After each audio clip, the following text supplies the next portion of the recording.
Согласно уголовно-процессуальному законодательству, у прокурора, то есть у обвинителя, и у адвоката равные права и возможности. Прокурор, то есть обвинитель, он обвиняет, адвокат, соответственно, защищает. И есть третье лицо, это судья, который выносит свое решение, в зависимости кто что доказал.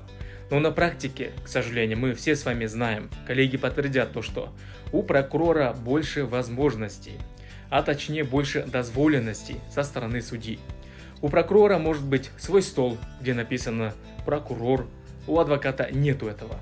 Прокурор спокойно может заходить, сидеть в одном кабинете с судьей неформально. У адвоката таких возможностей нету. Прокурор, все мы знаем то, что привязан к определенному судье. То есть один прокурор всегда участвует у определенного судьи. Соответственно, у них есть неформальные отношения. Соответственно, судья даже может ему что-либо советовать. У адвоката таких возможностей нету.